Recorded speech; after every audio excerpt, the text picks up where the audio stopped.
¿Qué tal amigos? ¿Cómo están? Mi nombre es Rodrigo Ramírez. Como lo habíamos anticipado, el día de hoy vamos a estar platicando de la evolución en los centros educativos. Ahorita voy a dar una explicación y dando un poquito la introducción a este tema que vamos a estar platicando el día de hoy. Como un tipo de antecedente, esta plática que vamos a tener el día de hoy, que le hemos denominado Los centros educativos son negocios, es un poquito la evolución de lo que hemos partido de que estuvimos mucho tiempo acostumbrados a estar presencialmente en las aulas. Nosotros nos tocó, bueno, no menos en mi caso, nos tocó mucho de este tipo de educación formal, ir a la escuela temprano. Llegó efectos de la pandemia donde nos orilló a tomar clases virtuales, a empezarnos a adecuar.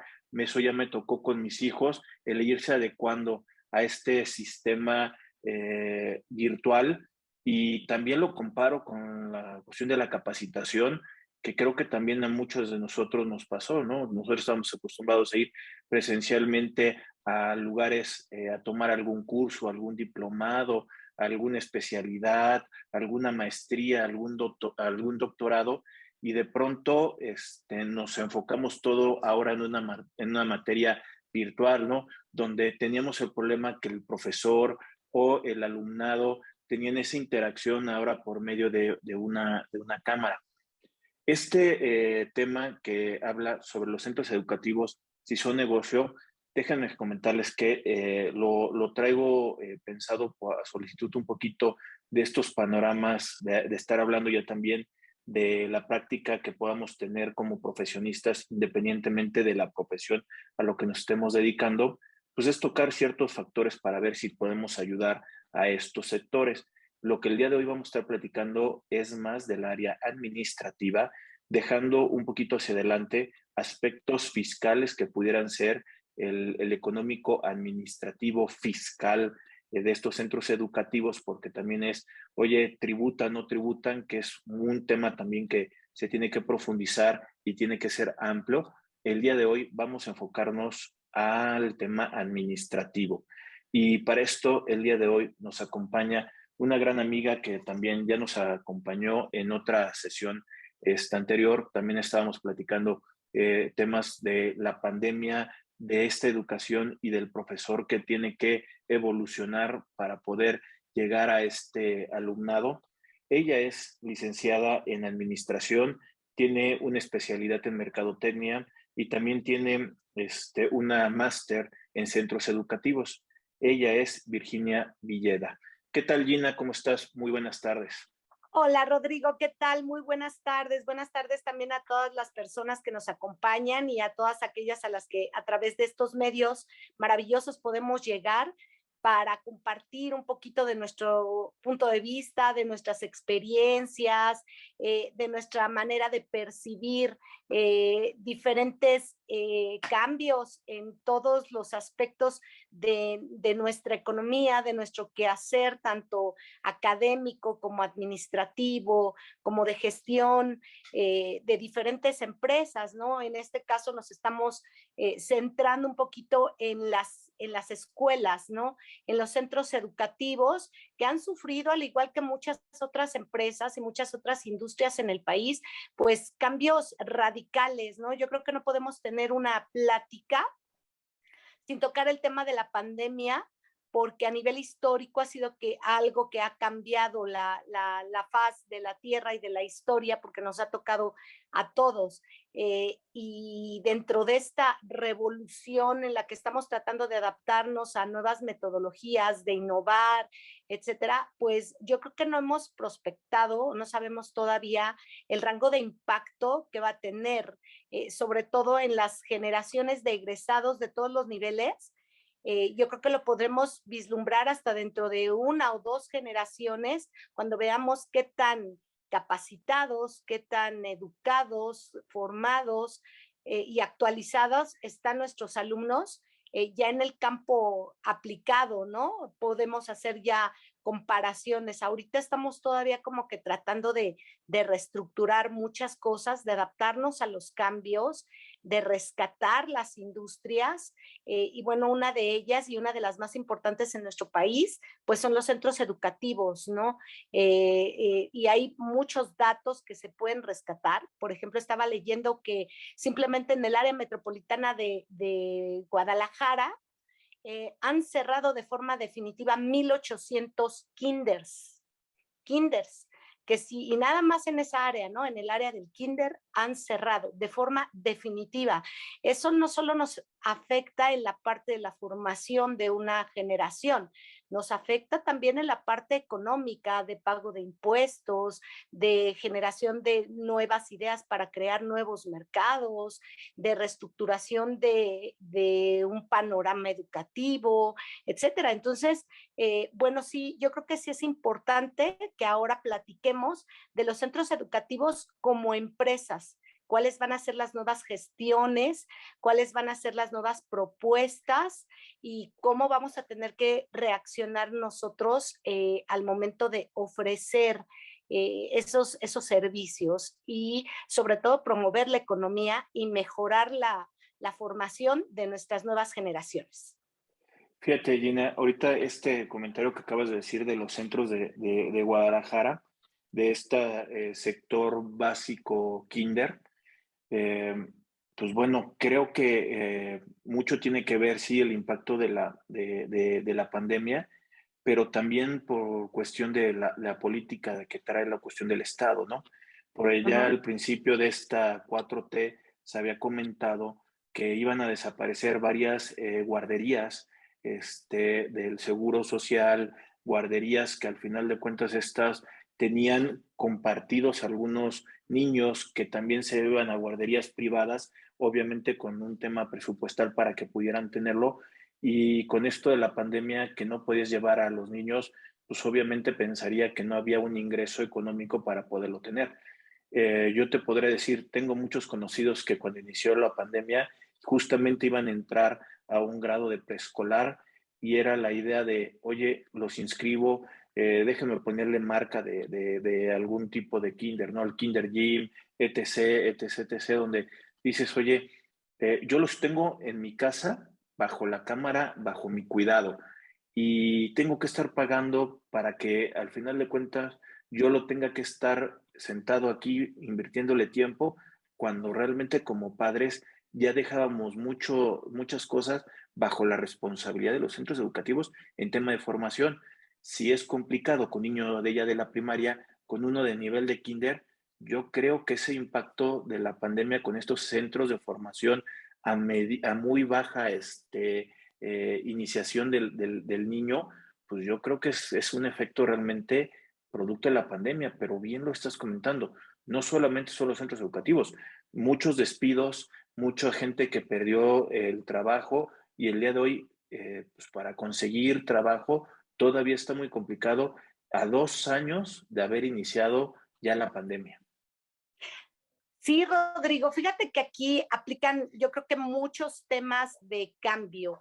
Si bien lo comentas, la parte educativa se movía en dos ámbitos, en el ámbito de las escuelas de gobierno y las escuelas de particulares, ¿no? A diferentes niveles y con diferentes grados de accesibilidad financiera, es decir, de colegiaturas, pero la situación de la pandemia nos toma además en un proceso de cambio gubernamental, en donde todo el sistema educativo se está viendo modificado, incluso a nivel universitario. En este nuevo modelo educativo se habla de cambios incluso de carreras tendientes a desaparecer, en otras carreras tendientes al apoyo y al crecimiento, Y en ese proceso, pues de por sí fue un cambio.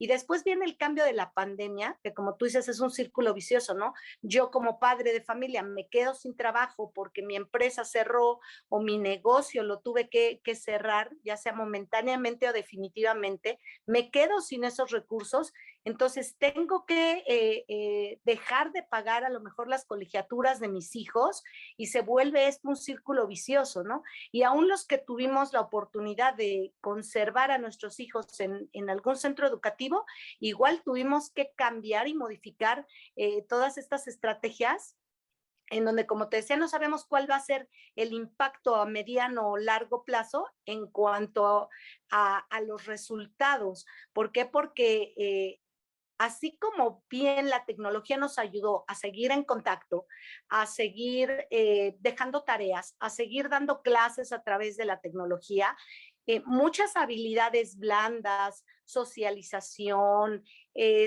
trabajo en equipo, manejo de tecnología de equipos, sobre todo a nivel universitario, muchas asignaturas que se requería que el alumno estuviera en un laboratorio, en un taller, por ejemplo, imagínate tú las ingenierías, ¿no? Que tienes que hacer mediciones de una máquina, que tienes que hacer, no sé, algún patrón de corte y confección, que tienes que hacer alguna práctica culinaria, etcétera, tienes que estar en ese lugar, ¿no? Porque entonces no se desarrollan las habilidades y las prácticas como debe de ser. Hay muchas cosas que no puedes manejar a través de un tutorial, ¿no? Y eso ya es cuando estás en la universidad.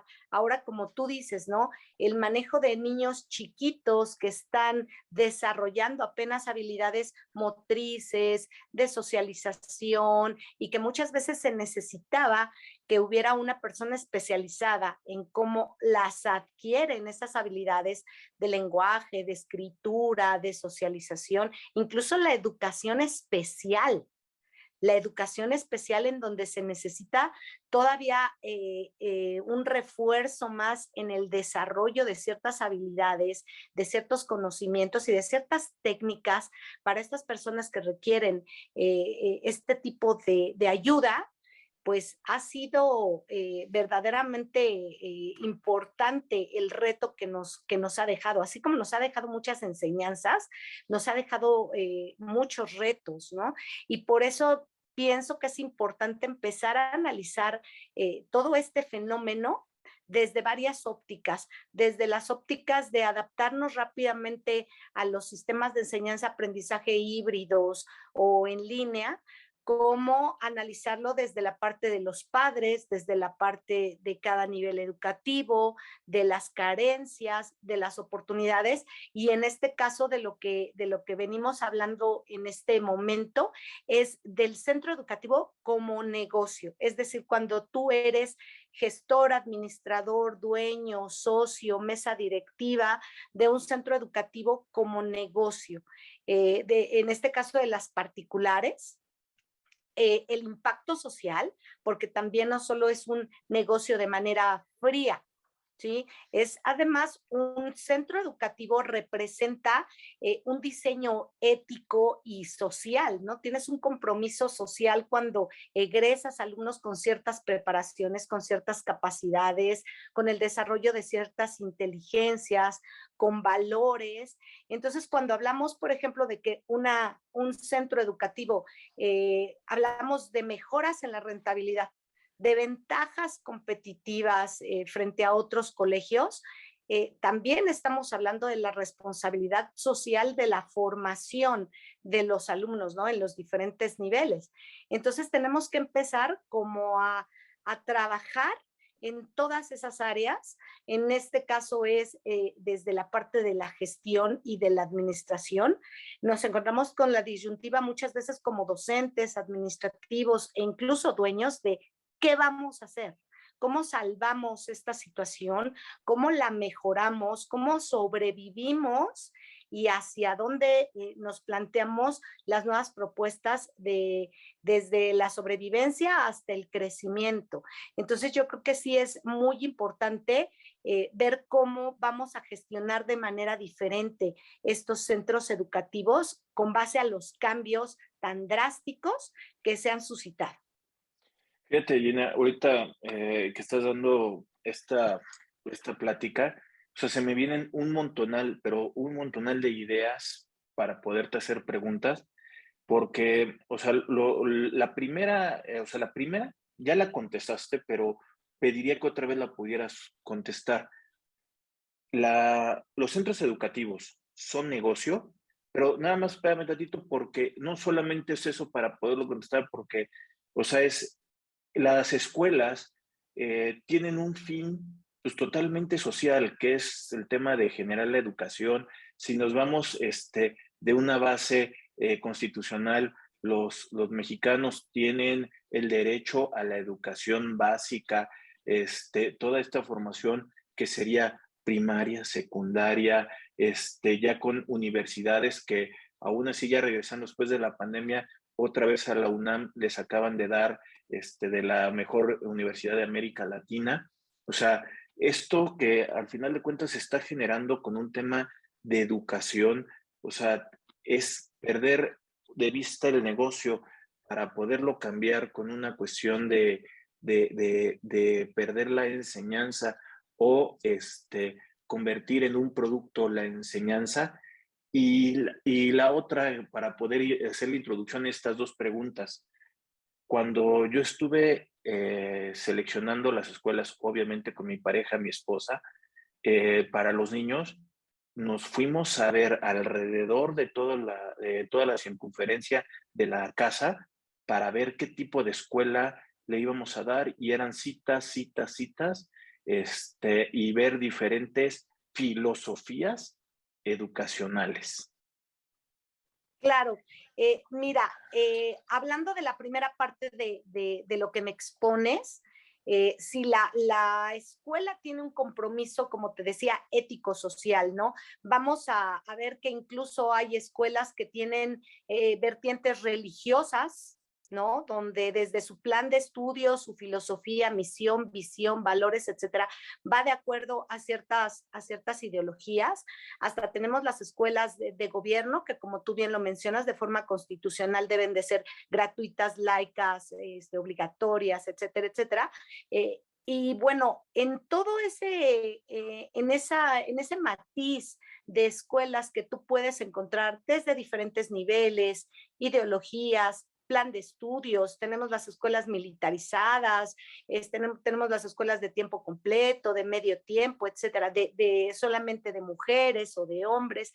En todo ese matiz que tienes como padre, incluso ya cuando eres adulto, de elegir una escuela, ya sea cerca, lejos, virtual, etcétera, tienes que hacer, yo creo que un balance como tú dices, ¿no? Bueno, estamos buscando una escuela cerca de casa, pero también tienes que ver la accesibilidad, lo que te ofrece, lo que tú estás buscando, los precios, los tiempos, incluso las oportunidades de crecimiento, ¿no? Y como tú bien dices, viene la pandemia y la UNAM, por ejemplo, nuestra máxima casa de estudios, la UAM, el POLI, no solo son centros educativos manejados obviamente por el gobierno o incluso universidades privadas de renombre, no solo es el proceso de educación tradicional de vengan los chicos a las aulas y sacas un producto social, por decirlo así, ¿no? Egresan los alumnos que representan la economía, el saber y el progreso de un país, sino además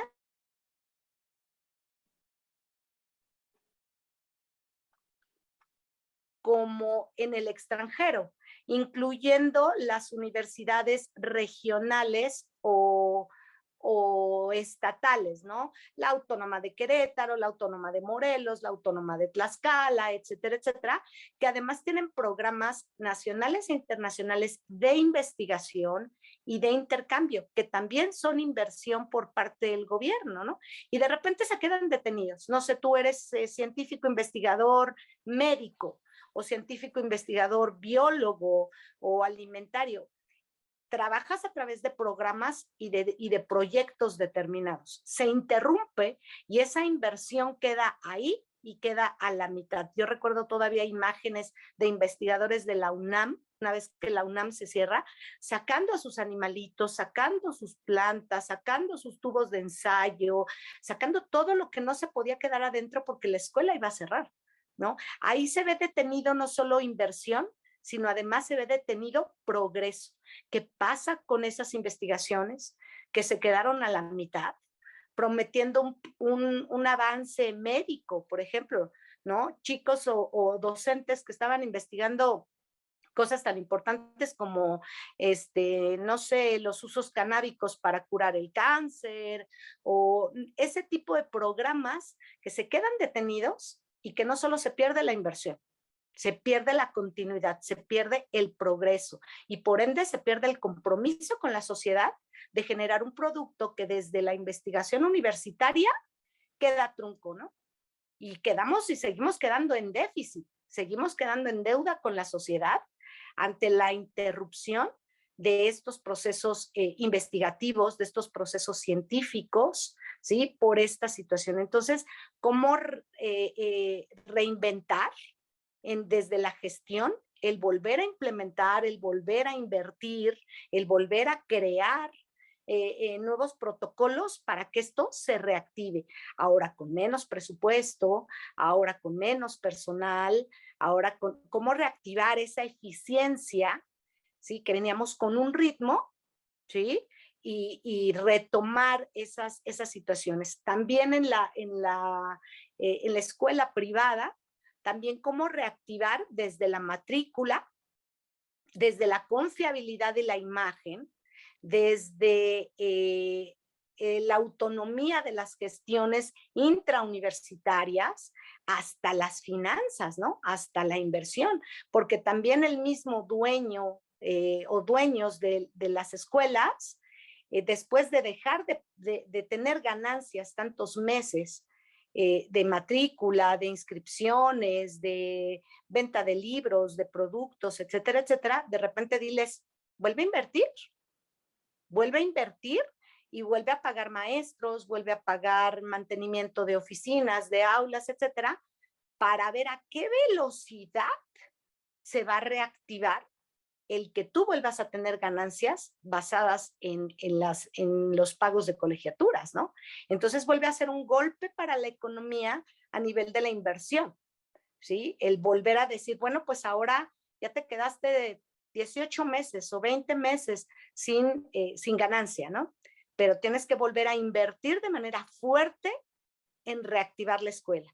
Y además en contratar docentes, en actualizar equipos, en volver a echar a andar máquinas, en volver a actualizar programas, softwares, etcétera, para que a mediano o a largo plazo vamos a ver cómo podemos avanzar en volver a tener ganancias efectivas y que volvamos a ser competitivos, que podamos volver a ser rentables y que podamos volver a ofrecer tanto de manera efectiva y rentable como de manera ética nuestra función académica.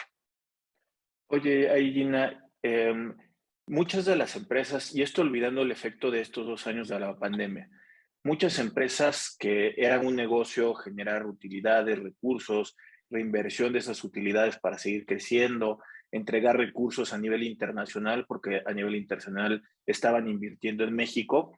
De pronto se volvió muy conocido el que empresas ahora se vuelven socialmente responsables, por ahí hay un reconocimiento, cadenas de producción, aparte de esto, que ayudan a la ecología también en busca de la sustentabilidad de ciertas regiones, o sea, del negocio un compromiso a nivel internacional, ético y moral de los negocios a irte a un tema social. En este caso, también se ha escuchado mucho, las escuelas siempre ha sido un buen negocio, pero realmente el fin es social.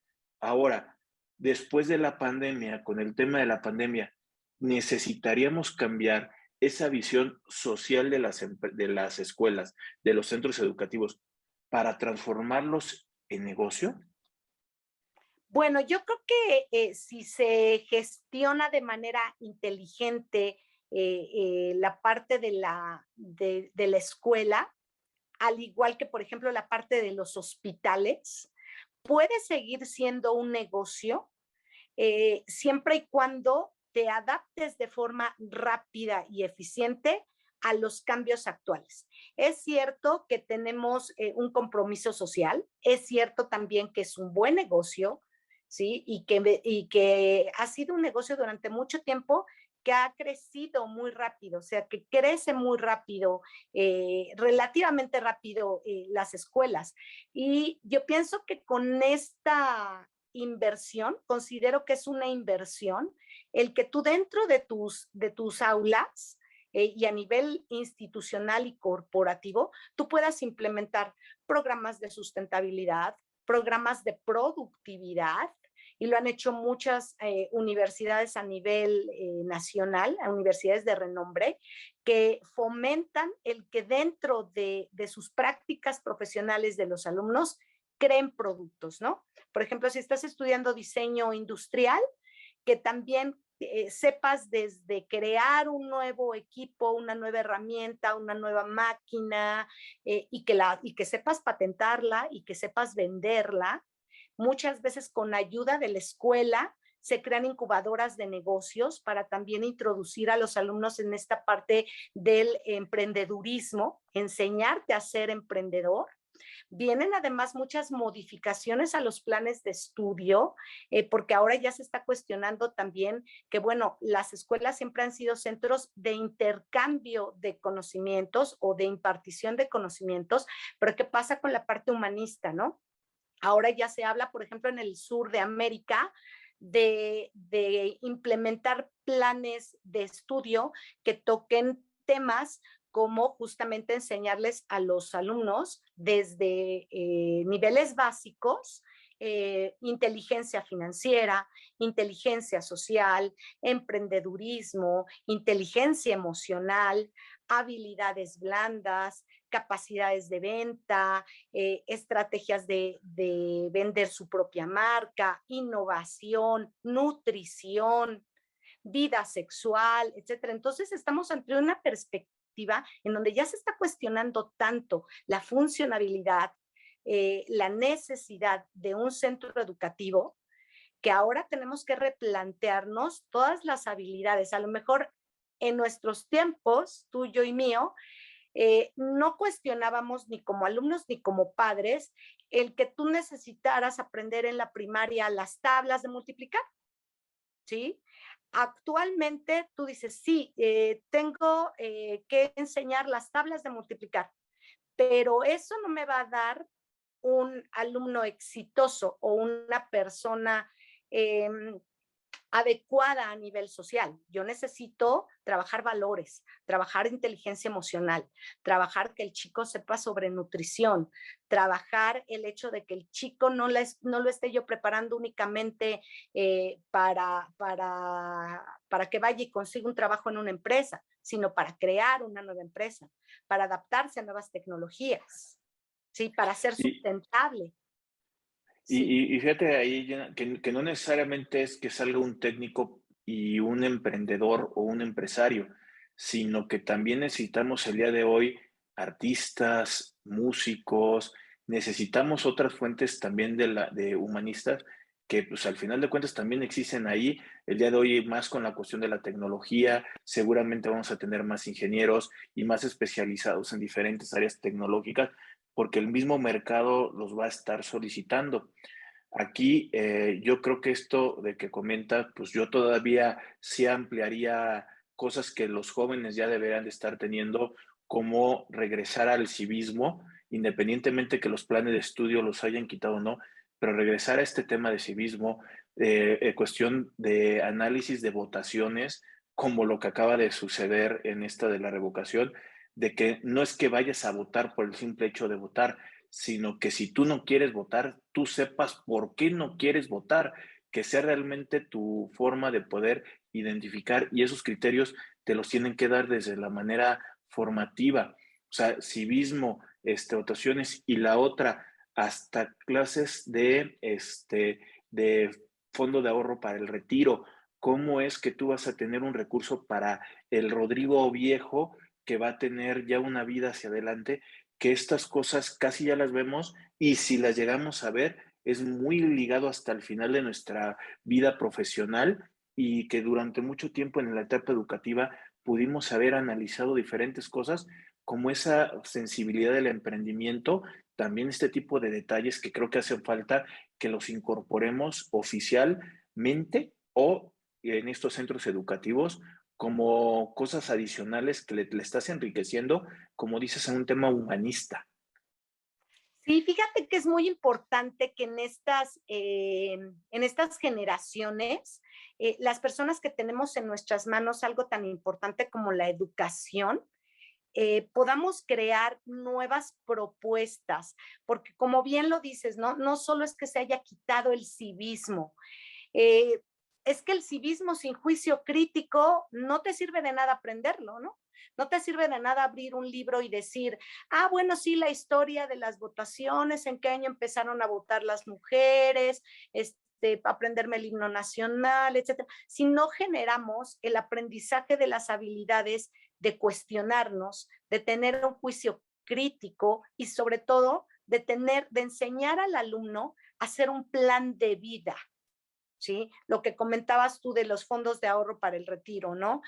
Nadie nos prepara cuando en otros países, por ejemplo en Europa, los chicos de 17, 16 años ya empiezan a ahorrar para el retiro desde su primer trabajo, ya empiezan a ahorrar y ya empiezan a ver, así como escoges un seguro de gastos médicos, así como escoges un seguro para tu coche, escoges un instrumento de inversión para poder invertir ahí desde tu primer empleo para guardar para tu vejez, ¿sí? Nosotros no enseñamos eso. Nosotros no enseñamos en la primaria o en la secundaria una educación financiera.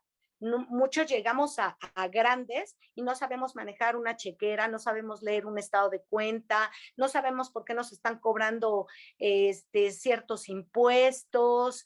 Entonces, ese tipo de cuestiones que sirven más para la vida práctica, el tener un juicio crítico, el tener una postura política, ambiental,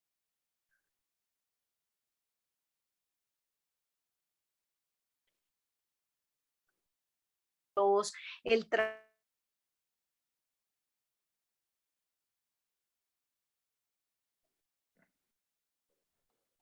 de una inteligencia emocional, no nos, no nos sirve de nada una persona exitosísima de puros dieces, que es una calificación, no es una evaluación, es una calificación numérica que no representa ni tus capacidades, ni tus habilidades, ni tu futuro, ¿no? Antes pensábamos que una persona con puros dieces era una persona inteligente. Y llegábamos a darnos cuenta que a lo mejor esa persona con puros dieces y con mención honorífica de la universidad terminaba fracasando en 10 matrimonios, con 3 intentos de suicidio, a base de pastillas y alcohol, etcétera. Entonces, tenemos que empezar a redefinir desde cuál es el concepto de éxito. Éxito profesional ya dejó de ser la persona que tenía 3 doctorados con puro 10.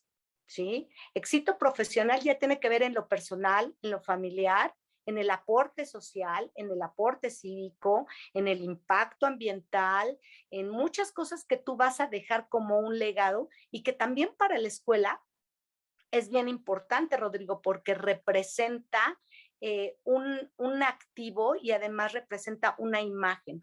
Como centro educativo, a mí me va a dar mucha más imagen y mucho más prestigio y por ende voy a tener un mayor valor de marca si mis egresados son personas exitosas en los negocios, empresarios, personas que hagan el cambio en la política, que aporten a nivel social, que aporten a nivel ambiental, que tomen decisiones, que cambien el panorama a nivel tecnológico. ¿Por qué? Porque eso me va a dar a mí nombre, ¿no? Es como cuando vas a la escuela a recibir el diploma de tu hijo, ¿no? Dices, ese es mi hijo, yo lo hice, ¿no? Entonces, cuando nosotros aportamos eso a la sociedad como centro educativo, eso les daba más valor e incluso el tener nosotros más valor de marca les beneficia también a los alumnos que egresan con un título de una escuela reconocida, ranqueada. Ajá, ¿por qué? Porque se está invirtiendo en esas escuelas, se está invirtiendo en esa imagen. Podemos egresar personas más preparadas, sobre todo para los cambios tan drásticos, y eso genera un círculo virtuoso que tiene que ver y que se ve reflejado en nuestra inversión y aportación a nivel social, a nivel financiero y a nivel de los valores agregados que les ofrecemos a nuestros alumnos. Entonces, yo creo que sí es muy importante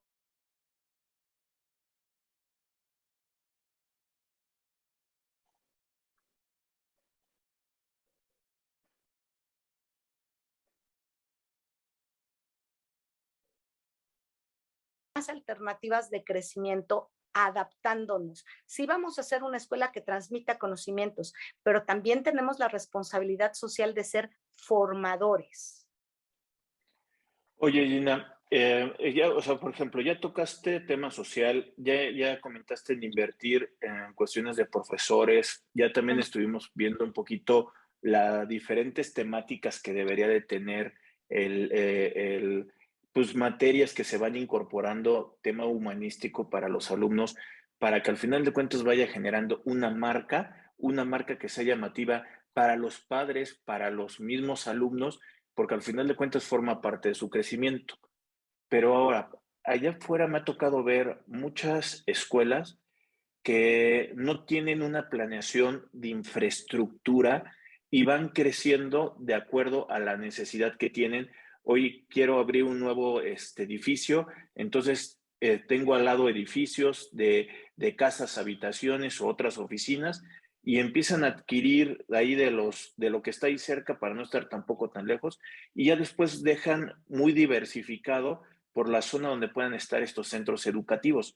Obvias razones, universidades de paga como el Unitec, como el tema del TEC, la Salle, todas este tipo de escuelas creo que sí tienen un poquito más cuál es el crecimiento y dónde van a estar instalando diferentes centros educativos.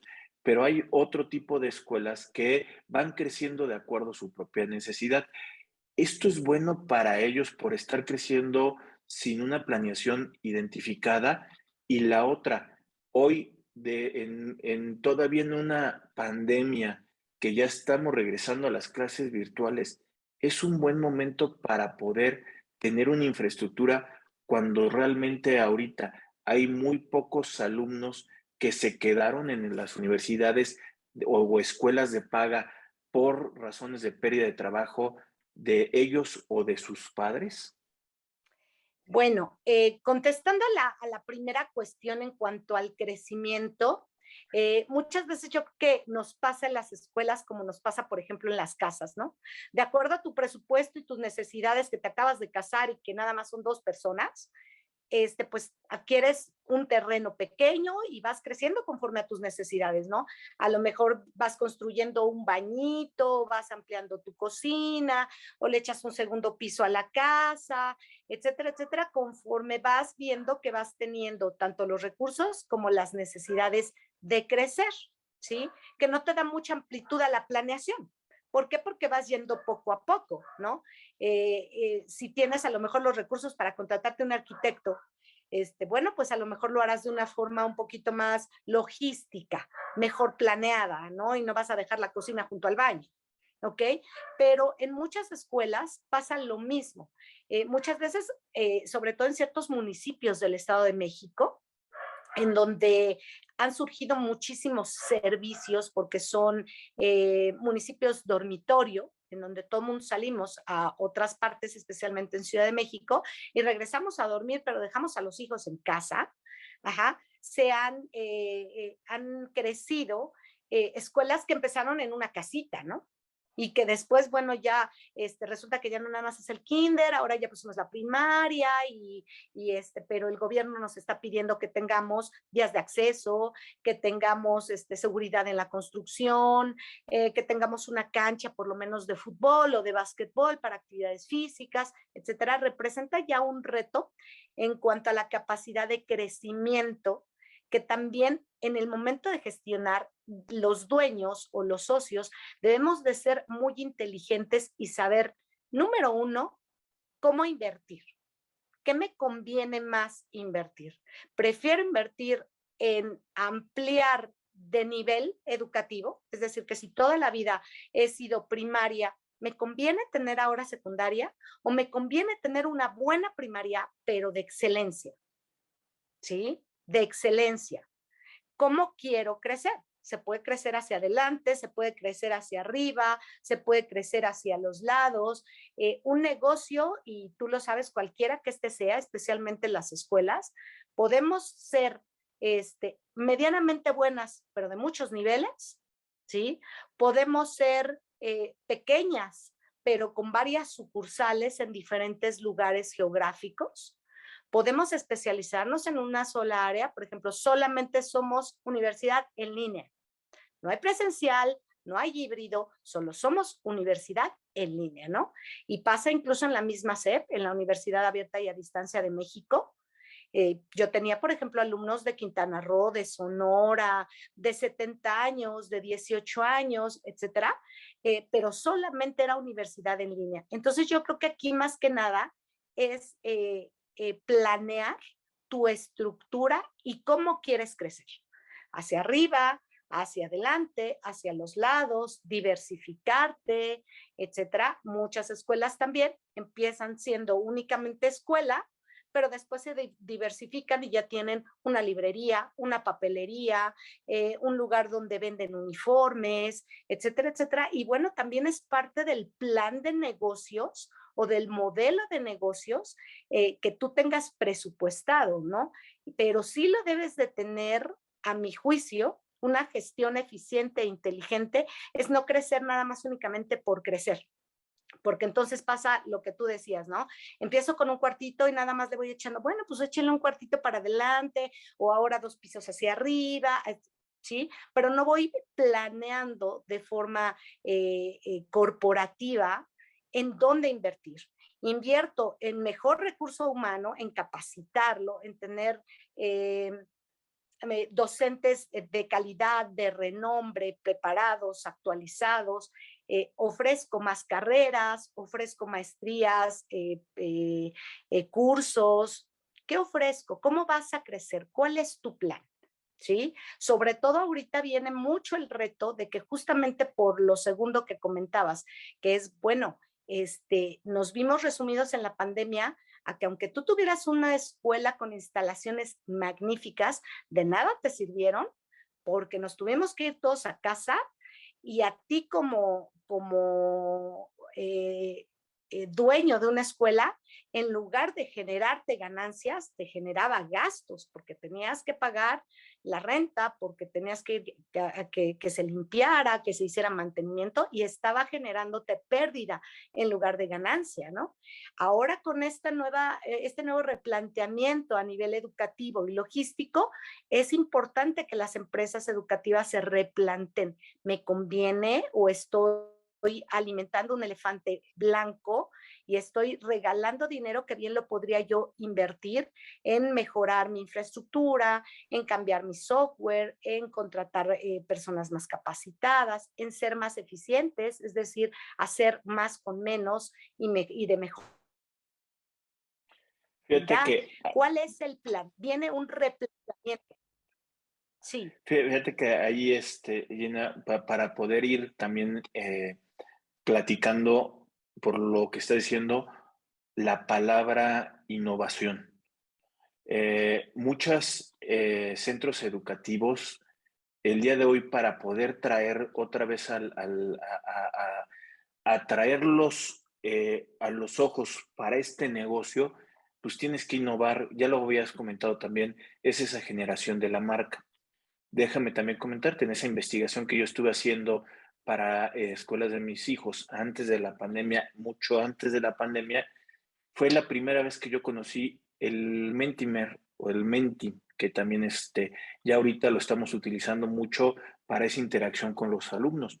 Pero era llegar a esta escuela y el maestro de ceremonias o la persona que te está dando el recorrido para que conozcas todas las instalaciones y todo lo bonito que puede ser, lo llamativo, nos sienta en un auditorio y para motivar la plática, nos dicen, a ver, entren en su celular a esta clave, nos dan una clave de Menti y entramos y lo que nos dicen es, pongan qué es lo que están buscando en una escuela, ¿no? Y lo proyectan para que todos los padres, prospectos de padres de los hijos que van a estar inscribiendo, lo vean. Entonces, en el palabra Menti, pues empieza a generar, mientras más ponían seguridad, educación, todo, pues mientras más personas ponían la misma palabrita, más grande se iba haciendo, ¿no? Yo lo que decía, estos cuates traen el mismo speech, lo único que están haciendo es que te participan o haces que tú puedas participar con ellos. Entonces, eso es la forma en que ellos están haciendo innovación para poderle llamar primero los ojos de los padres, pero también esto es lograr y mantener una innovación el día de hoy con toda la competencia que también debería estar haciendo lo mismo. Bueno, acuérdate que tanto a nivel de mercadotecnia, también es un área en la que nos hemos metido en muchísimos retos o nos hemos encontrado con muchísimos retos. ¿Por qué? Porque los consumidores de cualquier mercado, llámale productos, servicios, etcétera, nos hemos vuelto muchísimo más exigentes y muchísimo más juiciosos. Actualmente todos los consumidores de cualquier producto o servicio ya somos más analíticos.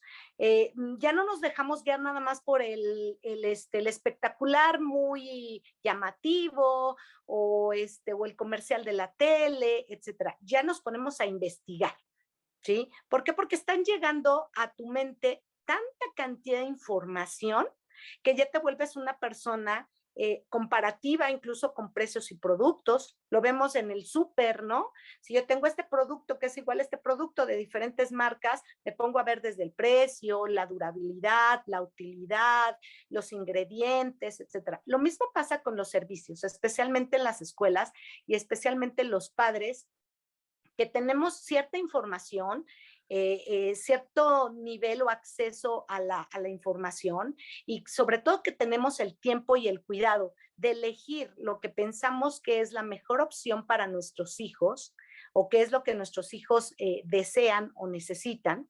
Eh, buscamos también esa parte de comparar escuelas, ¿no? Nos damos el tiempo de ver desde la escuela de gobierno, desde la escuela que tiene a lo mejor más actividades físicas, desde la escuela que tiene más prestigio, hasta la escuela que nos alcanza económicamente, ¿no? En esa, como tú dices, investigación, obviamente las escuelas están en una competencia directa entre ellas, ¿sí? Y uno de sus elementos más importantes para captar matrícula, para captarnos como consumidores, ¿sí? En el mismo proceso AIDA, ¿no? Atención, interés, deseo y acción. Lo primero que tienes que captar es la atención de tu mercado, ¿no? El decir, hey, aquí estoy y soy tu mejor opción.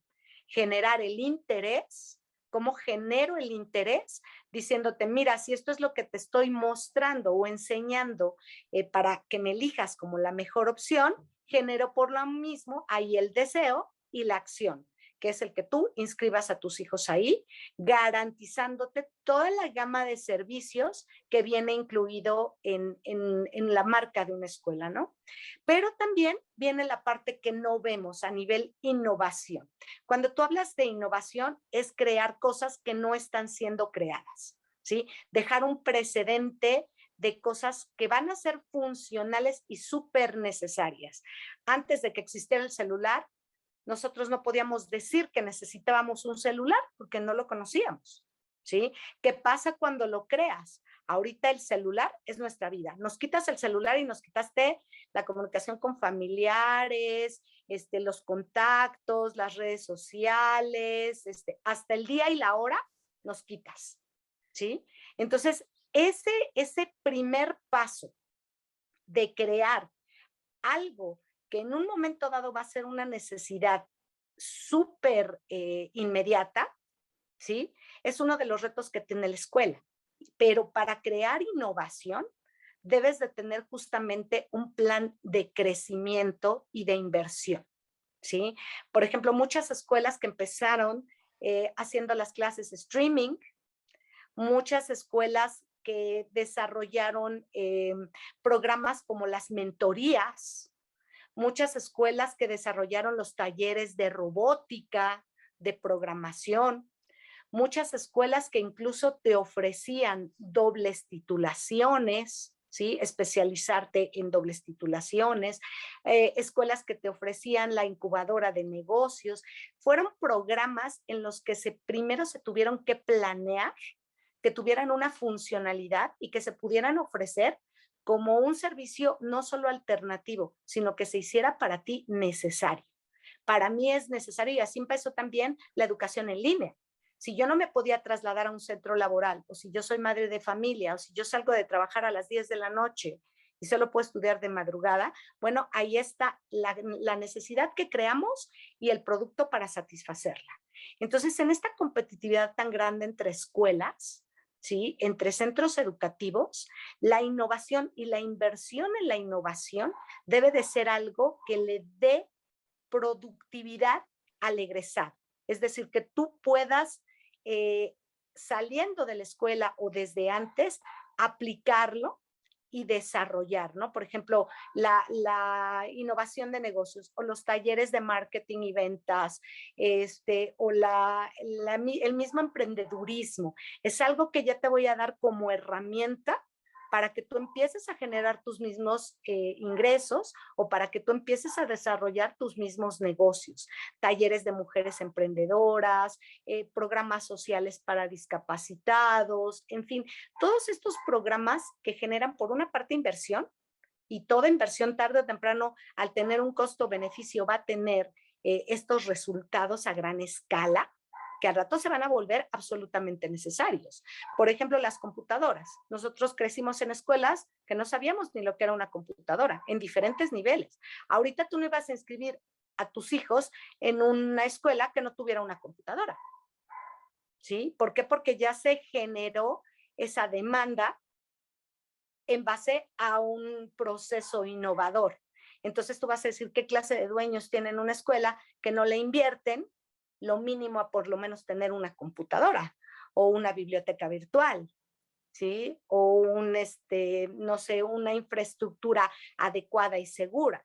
Entonces, esos procesos de innovación también vienen de la gestión inteligente, de la inversión inteligente y de la adaptación a los cambios. Y es muy importante que sí veamos que es algo que ya no podemos obviar, que ya no podemos pasar por alto, que es justamente una inversión inteligente. Y fíjate lo que comentas de la computadora, o sea, sí es ilógico ver el día de hoy que un trabajo no tenga una computadora, ¿no? Ujú. Y a muchos de nosotros que pasamos por la secundaria nos decían, ojalá aprendas a escribir la máquina de escribir y las posiciones para poderlo hacer.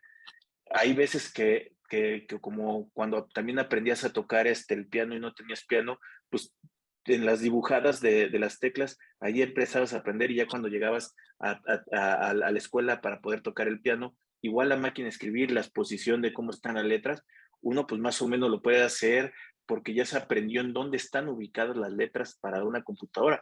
Algo tan básico, creo que eso, que es cuestión técnica el día de hoy, no veo alguna profesión sin que tengas la computadora y que todavía sigas escribiendo a dedito, lo veo muy, muy complicado, pero bueno, ahora sí que hay factores para todo. Y Oye, además, Gina, hay algo que te quería sumar rápidamente. Parte también de la innovación como definición es que al crear cosas nuevas, estás creando también dos cosas. Número uno, nuevas oportunidades de diversificación y de nuevos modelos de negocios. Por ejemplo, si tú creas un celular, tienes que crear también, estás creando al mismo tiempo mercado para accesorios, para programas, para aplicaciones, etcétera, etcétera. Entonces, crear o hacer innovación sobre un concepto o un producto, incluso un modelo de negocios, te va a generar la demanda de muchísimas otras gamas de productos y servicios que tú puedes ofrecer. Por ejemplo, si te das cuenta hoy en día, tú te metes a internet, tú te metes a Facebook y encuentras una gran cantidad de oferta de cursos en línea, de yoga, para tejer, para hacer velas, para mil cosas. Entonces, eso surge del proceso innovativo de haber creado un concepto de educación o de preparación o de actualización en línea. Eso te da una gama tan inmensa de opciones que solo fueron creados a través de la innovación y la creación de un concepto. Entonces, número uno, te da la oportunidad de diversificarte y de crecer de formas increíbles y que de esas innovaciones sirvan como trampolín para otras innovaciones y para otros mercados y modelos de negocios. Y la segunda parte es dejar atrás lo obsoleto y crear una obsolescencia planeada. ¿Por qué te digo esto? Porque me decías ahorita que muchos de nosotros nos enseñaban en la escuela a escribir a máquina, ¿no? La clásica clase de taquimecanografía. Actualmente yo no creo que haya todavía escuelas que sigan fomentando la taquimecanografía, ¿no? ¿Por qué? Porque además es algo que ya no tiene aplicabilidad práctica. ¿Sí? Ni en un mercado, ni en una casa, ni en una empresa, de ninguna manera. Hemos dejado atrás prácticas como, por ejemplo, los telegramas, ¿no? ¿Quién va a consumir un telegrama cuando puedes mandar en segundos un WhatsApp? ¿Sí? Entonces, estamos desarrollando el uso, pero además también el desuso. A eso se le llama obsolescencia planeada. Mientras tú estás vendiendo en tu mostrador el último modelo de teléfono celular con 20,000 cosas, aplicaciones y funciones, yo en mi taller, aquí atrás, ya estoy planeando el producto que va a sustituir a eso que hoy te estoy vendiendo. Eso también pasa en los servicios. Yo tengo como escuela, como oficina, como hospital, que empezar a tener un taller atrás de mí en donde yo invierta en hacer esta obsolescencia planeada. Este plan de estudios que te estoy vendiendo maravilloso para tus hijos, este taller o laboratorio de computación que te estoy ofreciendo maravilloso con la última tecnología y todo lo que yo te ofrezca a nivel de servicios de un centro tan complejo como el educativo, debo de tener también en la parte de atrás algo que el día de mañana lo va a sustituir. No me puede llegar el futuro con los dedos en la puerta. De decir, ay, bueno, pues ahora qué más invento. No, no se trata de inventar, se trata de innovar y de planear con tiempo qué van a necesitar, qué habilidades, qué desarrollo, qué destrezas, qué competencias van a requerir tus hijos en el futuro para cuando a ellos los alcance el futuro, ¿no? Entonces, es importante para ello que también nosotros en los centros educativos invirtamos no solo en la innovación, sino en los planes emergentes, ¿no? Muchas veces hubo gente que nos dijo, es que nadie nos esperábamos una pandemia. Y es verdad, nadie nos esperábamos una pandemia, pero de los miles de millones de personas que somos en el mundo, a nadie se nos ocurrió que iba a venir una pandemia como en siglos anteriores, la varicela o la viruela o la peste o el SIDA o algo así. A nadie se nos ocurrió tener un plan de contingencia. ¿Qué pasa si?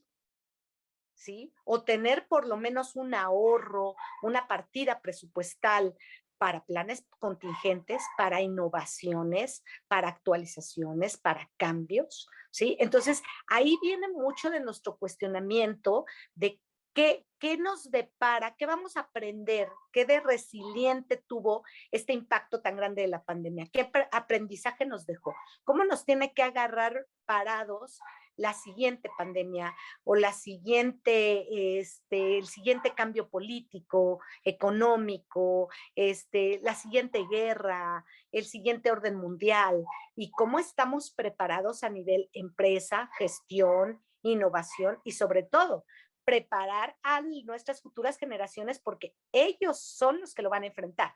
¿Cómo los estás preparando para que ellos sean los que reciban ese impacto, pero también los que generen ese cambio? Fíjate que, o sea, yo creo que hemos estado preparados para la Tercera Guerra Mundial, pero nadie la quiere, ¿no? Sí. Esto de la pandemia, creo que ya también estamos preparados aquí en México. La anterior que nos tocó, pues fue la influenza, que realmente le tocó mucho Latinoamérica, guión México, Estados Unidos, principalmente la cuestión de la influenza. Y eso al final de cuentas estamos hablando que no era un efecto por ahí tan grave con todo lo que sucedió.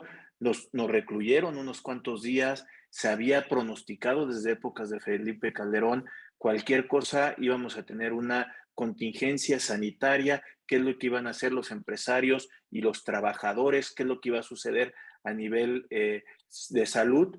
Pero bueno, llegamos a otro gobierno y lo que se les ocurrió fue la emergencia sanitaria, pero sí previendo estos efectos que pudiéramos estar teniendo. O sea, creo que sí estábamos conscientes de lo que iba a ser tal vez un Rodrigo, ¿no?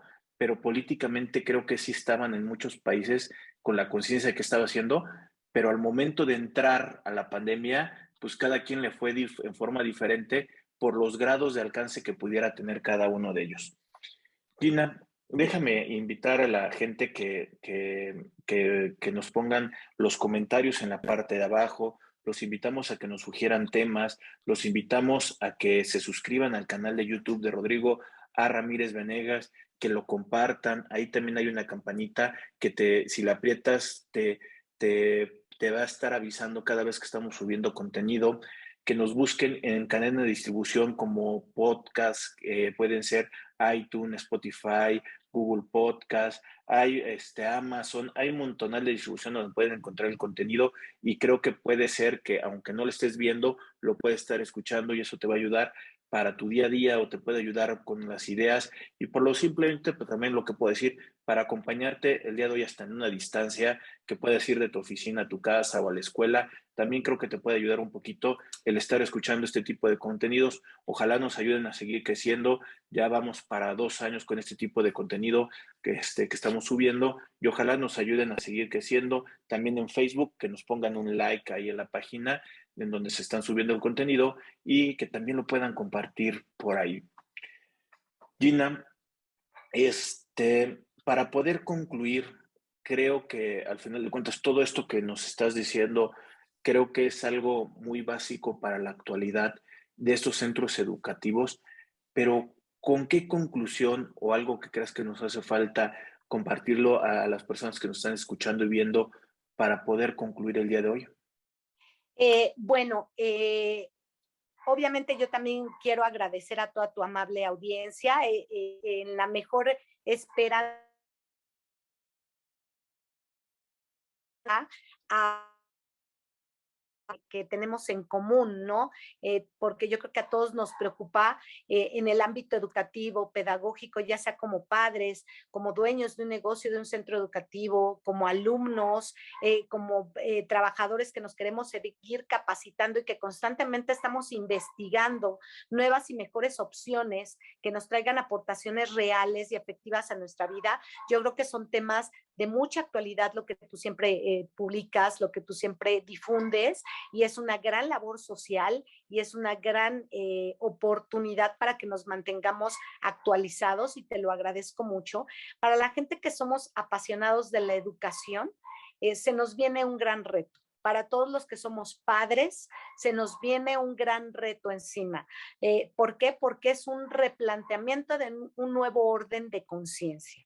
Tiene que venir una revolución cultural, una revolución de la conciencia, resultado de este atropello social, demográfico que estamos viviendo, incluso económico, en donde, como en todo, vamos a sobrevivir o van a sobrevivir los que, no los más grandotes ni los más fuertes, sino los que más rápido se adapten a los cambios, ¿no? Lo vemos, por ejemplo, cuando estudiamos un entorno VUCA o cuando estudiamos actualización de softwares, etcétera. Todo tiene un impacto, ¿no? Viene como en cadena, o es un efecto dominó.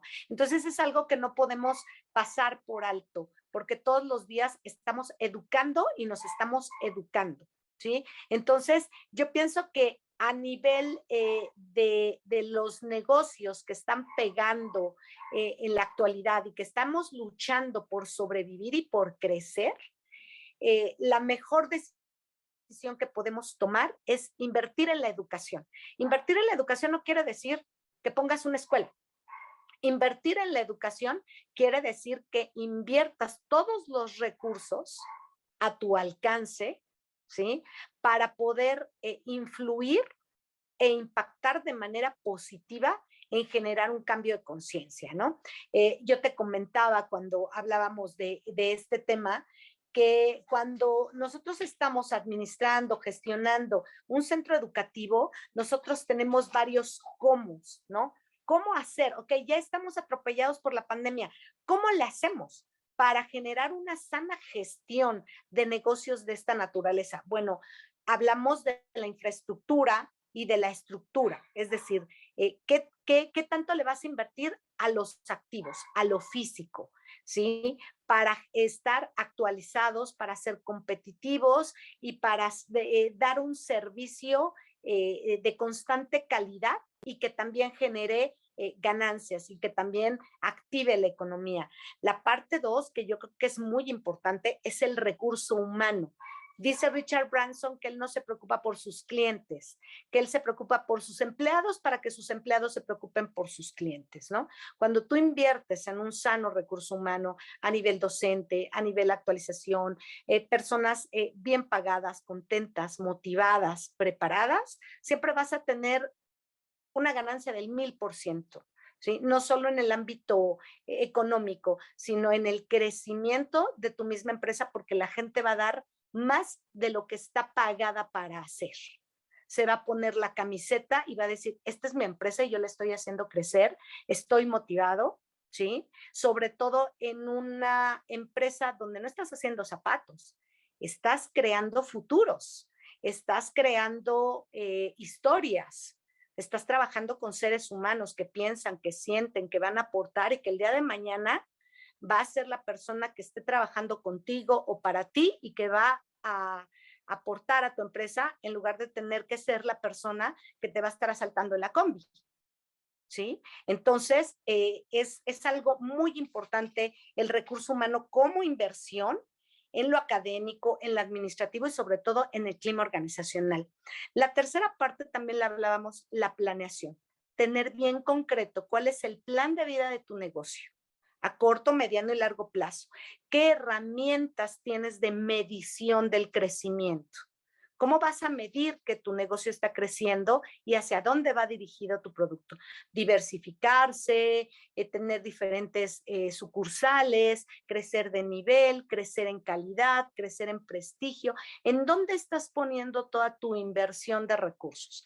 La cuarta, que es justamente inversión y directriz, es, bueno, hacia dónde se dirige la creación de mi estructura. Llega un momento en el que la ropa que teníamos a los 10 años, pues a los 11 ya no nos queda, ¿no? Y tienes que pensar en, bueno, ¿qué me voy a poner, no? Porque esa ropa que me funcionó súper bien, ahorita ya no me funciona, ¿no? Esta directriz habla básicamente de cómo crecer, pero sobre todo, ¿qué voy a necesitar para crecer?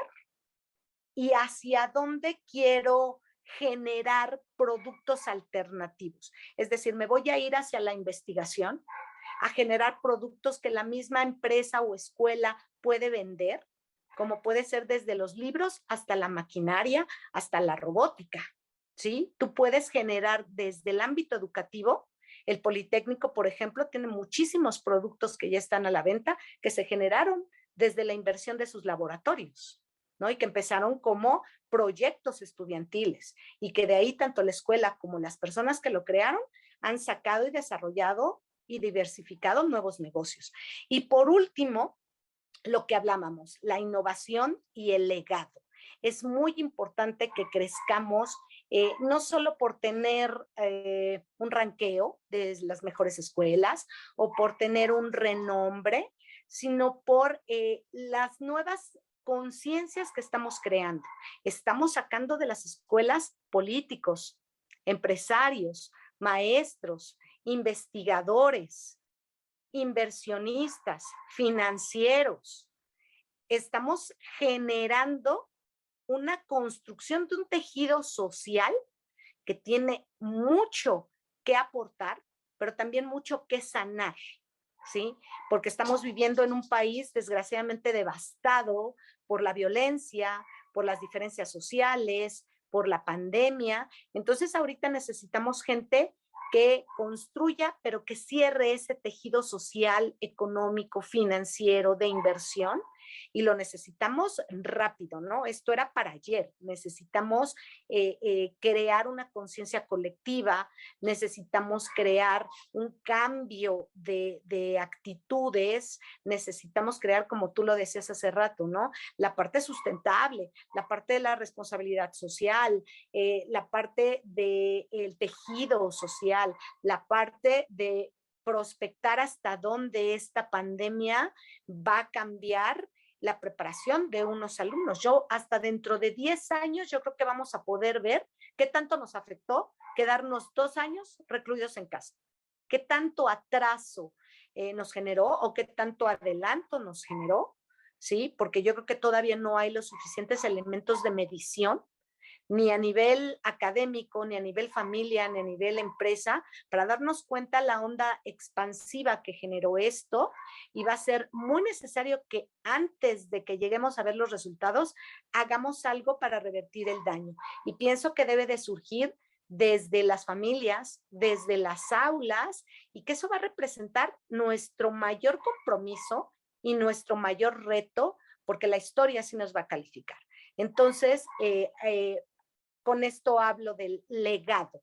¿Qué es el legado? Porque a lo mejor ni siquiera nosotros lo vamos a poder ver, pero lo van a pagar nuestros hijos, ¿sí? Entonces, eso es algo que tenemos que empezar a trabajar desde ya, empezar a ver cuál es el legado, cuál es el score de este pierde y gana, ¿no? Y tratar de que se pierda lo menos posible actuando desde ya.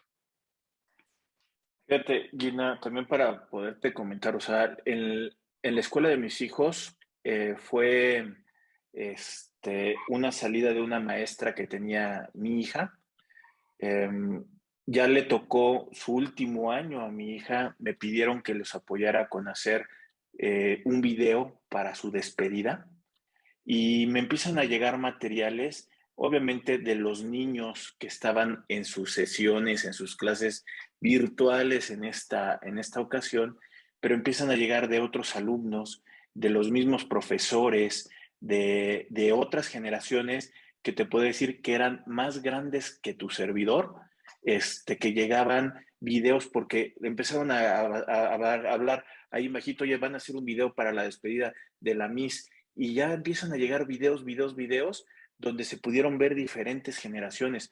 Creo que forma parte de ese humanismo y legado que hay que rescatar de los centros educacionales, de los centros educativos, porque de ahí es la semilla que le estás dejando y van a quedar para la prosperidad de todas estas personas. Ojalá realmente todos seamos sembradores como esta persona que les acabo de decir. O sea, yo no la conozco mucho, fue un año que estuve trabajando, pero con todo el material que llegó de los comentarios, de las anécdotas, híjole, o sea, es toda una vida de esta persona y que al final de cuentas queda en el recuerdo de todos. Claro, y fíjate que como docente, yo tengo ya casi 20 años dando clases, es muy satisfactorio cuando tú ves y vas evolucionando con tus generaciones de alumnos, ¿no? Y no solo por el hecho de que te agradezcan o te recuerden, sino que cuando tú trabajas con tanta pasión en justamente hacer crecer estas historias de éxito y te hacen partícipe, es una satisfacción tan grande como si fueran tus hijos, ¿no? Y de verdad es muy bonito el darte cuenta, yo siempre lo dije, eh, mis hijos y mis alumnos son mi boleto a la inmortalidad, porque aunque yo me muera, todo lo que sembré ahí va a seguir generación tras generación, ¿no? Y es algo muy satisfactorio cuando tú eres parte de esas historias de éxito y cuando has logrado dejar un buen legado, sobre todo a nivel ético, a nivel moral. Seguramente habrá gente que te recuerde como docente como el regañón o el que siempre llegaba con el mismo saco, pero también va a haber gente que te recuerde porque tú les enseñaste a trabajar, a resolver sus problemas, a tener autonomía, que los escuchaste cuando quizá en sus casas o sus amigos nadie los escuchaba, cuando te acercaste a ellos y les arreglaste un poquito el corazón roto, cuando les dejaste entregar una tarea un día tarde porque se la pasaron enfermos, etcétera. Todo ese legado de empatía, de amor, de responsabilidad, etcétera, es algo que también las personas lo aplicamos en nuestra vida diaria, en nuestra vida familiar, porque se forman las inteligencias emocionales, las inteligencias múltiples, se forjan tus sueños y vas generando esa siembra de cosas positivas que tanto necesitan una sociedad tan herida como la nuestra, ¿no? Y tan necesitada y en algunos aspectos, en ciertas edades de nuestros jóvenes, tan perdida, tan perdida. Entonces, yo creo que es muy satisfactorio el que tú aportes, aunque sea un poco, para la creación de una nueva cultura, de una nueva conciencia, ¿no? ¿Cuántas veces nos quejamos y decimos, ay, es que países como Japón o como Noruega o como Alemania no tienen ni la extensión ni la riqueza de recursos como el nuestro? ¿Por qué nosotros que tenemos todo no tenemos una cultura de limpieza, de orden, de disciplina, de trabajo, de honestidad, de seguridad como ellos? Porque ese tejido ha sido muy permeable. Ha pasado por ahí muchas cosas y nos hemos disgregado y nos hemos separado y no hemos respetado esa dinámica social para seguirla alimentando, ¿no? Entonces yo pienso que los centros educativos siguen siendo una muy buena oportunidad para lo que te comentaba. Podemos hacer negocios y alimentar la economía, inyectar de inversión para fortalecerlas como negocio, desde el punto de vista más frío, que es el negocio y la ganancia, pero que también tenemos esa parte humanista, ética, moral, de rescatar una sociedad, ¿sí? De rescatar unos valores y de generar lo que te comentaba, ¿no? ¿Qué tanta inversión necesitamos de recursos para hacer que esa misma persona que te asalte la combi sea mejor la persona que te desarrolle una nueva aplicación para tu empresa? ¿Cuál es la diferencia? No creo que haya mucha diferencia, no creo que sea mucha la distancia, y así como puedes cambiar una vida, puedes cambiar miles a través de la educación, el cambio de conciencia y el cambio de cultura social que necesitamos. Gina, pues yo creo que con esto ya damos por concluido esta sesión, esta plática. A nombre mío, de toda la gente que estamos elaborando este tipo de videos, muchas gracias por acompañarnos el día de hoy. Nos acompañó la licenciada Virginia Sánchez Villeda, administradora también, bueno, licenciada en administración, especialista en mercadotecnia y con maestría en centros educacionales. Muchas gracias, Gina, por acompañarnos el día de hoy y ante la distancia, pues bueno, te agradecemos todo. Rodrigo, no sabes cómo te agradezco estos espacios, la inversión de tu tiempo, de tu pasión, de tu entrega para este tipo de labores tan importantes y tan necesarias, porque es una forma de educarnos a todos y entre todos y de aportar. Y de verdad yo creo que eso es algo que necesitamos muchísimo ahorita, ¿no? Esta comunicación, esta interacción, este intercambio de conocimientos, y sobre todo de creación de conciencia. Te abrazo a la distancia y permanezco a tus órdenes y de toda tu audiencia, para consultorías, para dudas, sobre todo los temas de interés docente, académico, de investigación. Estoy a tus apreciables órdenes y gracias por la oportunidad. No sé si nos ayudas a compartir tu correo electrónico para que la gente que nos está viendo cualquier cosa tenga la oportunidad también de ponerse en contacto contigo. Claro que sí, con todo gusto les comparto mi correo.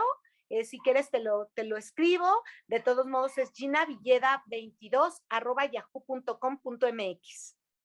Y quedo a tus órdenes. Oye, Gina, de nueva cuenta, muchas gracias por acompañarnos el día de hoy. A la gente que nos está viendo, otra vez invitarlo a que se suscriba al canal de YouTube de Rodrigo A. Ramírez Venegas. Estamos subiendo el contenido.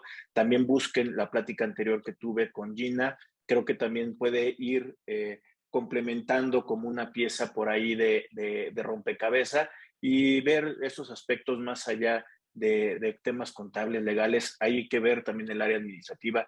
Estamos en una profesión socioeconómica. Entonces, creo que al final de cuentas todos estos comentarios nos van a estar ayudando. De nueva cuenta, Gina, le repito su correo, ginavilleda22@yahoo.com.mx. Muchas gracias ante la distancia. Gina, de nueva cuenta, gracias. Gracias a ti, Rodrigo. Excelente tarde. Un abrazo. Gracias a todos por escucharnos. Muy buena tarde a todos. Estamos en contacto. Suscríbanse al canal de YouTube. Saludos. Bye.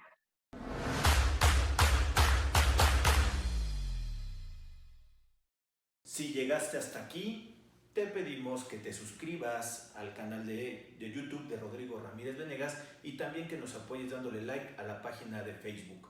Te recordamos que si tú quieres saber más de 10 datos rápidos que te pueden llegar a servir en tu día a día, aquí, apriétale aquí, aquí lo estamos poniendo. Y también te sugerimos que le puedas dar like a esta lista, que lo que te va a ayudar es a darte contenido de las entrevistas que estamos realizando a través del canal. Suscríbete.